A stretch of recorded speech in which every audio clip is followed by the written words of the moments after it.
What's good, everybody? It's John. I'll come back at you with another video. So for this video, I wanted to talk about the power of words. Now, of course, we all learned as kids and our entire lives, right, that words are powerful, but just understanding or diving in deeper about words, right? And mostly highlighting this main idea of for you to be careful with what you say, right? Because your words are more powerful than you think. Now, when I say that, it's sort of twofold, right?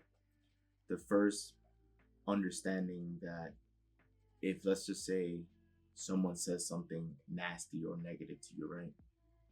The first thing you want to understand is their words is simply just a reflection of them, right? Because the words that came out of their mouth came out because of a thought that they had.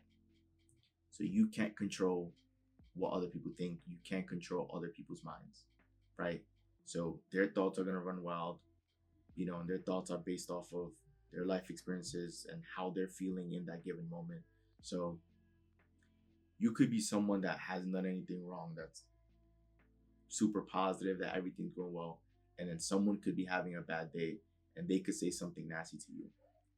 You have to understand that, once again, their words and what they say is just a reflection of them. It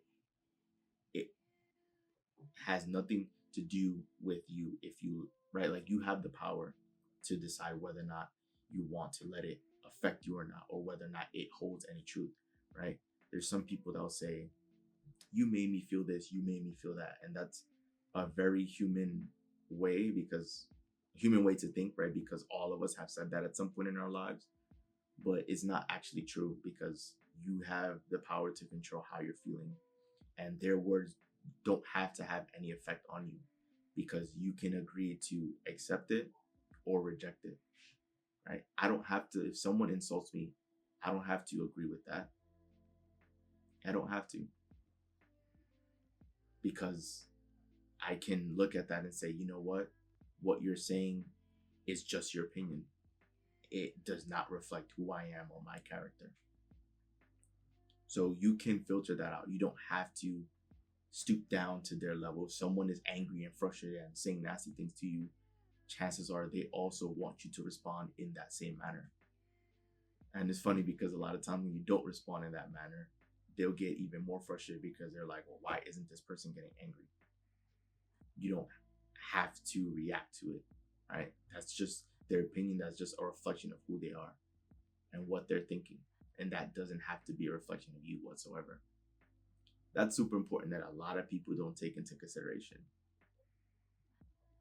The other thing, when I'm saying be careful with what you say because words are more powerful than you think, is because, let's just say, the shoes on the other foot, right? Let's just say you're someone that's saying something nasty to the other person. Let's just say someone got you frustrated, even though it's not really possible, but let's just say someone got you angry, or you're angry at someone, right? You're angry at someone and you say something nasty to them. You might be thinking that you saying something nasty to them is only detrimental to them because you're insulting them. But in reality, whatever nasty thing you're saying to them, you're also wishing it upon yourself. I'm gonna say that one more time.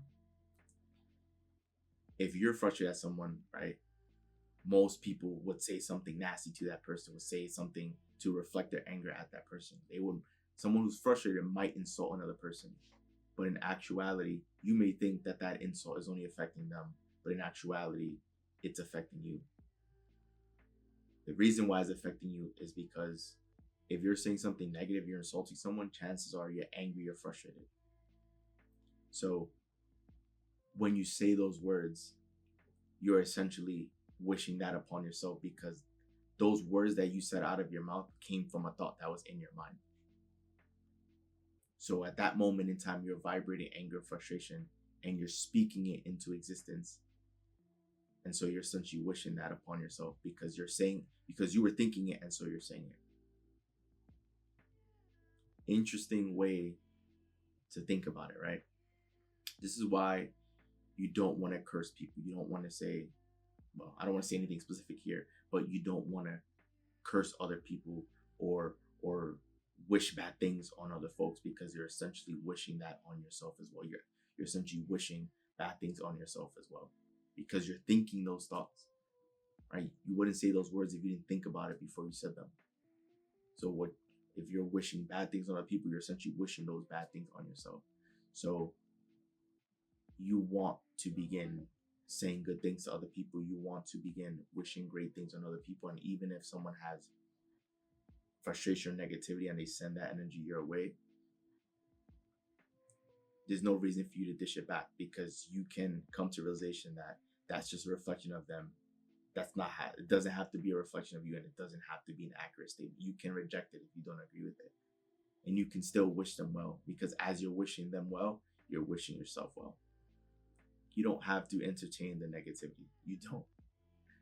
And it's funny because the people who are angry will be mad at you for not entertaining it. And that is what's ultimately funny about the situation, right? The goal in life is to remain in control of yourself, remain in control of your emotions, remain in control of your energy, because life is a game of energy. And so when you're speaking words, right, your words are going to be reflective of what's on your mind and where you're vibrating, like where your energy is at. You want to begin speaking the things that you want. You want to begin focus on saying and thinking of only the things that you want. Think about what is the best case scenario out of a situation. Think about what you want to get out of a given situation. Or if you're chasing after a dream, goal, aspiration, what would that look like? What would the end result look like? How would you feel being in that situation? You want to begin only speaking or only saying the things that you want to happen, that would make your life happier, that would improve the quality of your life. Because as you begin speaking on these things, you begin attracting that, right? You begin attracting that into your life. You begin exuding positive emotion, and you want to maintain being in that positive state as long as possible, because that is your attraction power. So this is what I mean when I say be careful about what you say and the words you say, because your words are more powerful than you think. People think saying bad things to other people, wishing bad things on other people is going to be detrimental to them, when in actuality, it's detrimental to you because it came from you. You don't need to drop down to that level. You don't need to experience negative emotion, anger, frustration. I understand it as humans. From time to time, it can happen, right? Like, we're human, we're not perfect, but that doesn't necessarily mean that we can't strive to be better. And when you think of things, when you use words, when you speak, it's important that you speak with positive affirmations and begin only speaking with what you want, right? And speaking in the affirmative, not in the negative, right? Rather than you saying do not, what is it that you do want, right? Things like that. So just wanted this one to be brief. Hopefully you begin taking time to reflect. If you ever angry, do take time to take a deep breath and, begin only saying the things that you want for yourself and for others around you, so that you can begin creating that life from here on out, right? It's so important to just be aware of what you say, because most people don't necessarily put thought into everything that they say, and certainly not to this degree. So that's one thing I began, over the years, that I stopped doing. I stopped wishing bad things on other people. It's just, if someone is just being negative, then just know that's a reflection of where they're at, their state of mind and their emotional state. And that's that, right? You can still choose to be happy. You can still choose to have a smile on your face and operate from that state and maintain that joy. No one should have the power to make you feel any type of way, right? You should be able to, the goal, right, is for you to remain in control of yourself at all times. So just wanted this one to be a brief video for you guys, and hopefully it was thought-provoking. Hopefully you're able to take something away from this. So once again, it's Joel, and I'm out. I'll see you guys for the next video.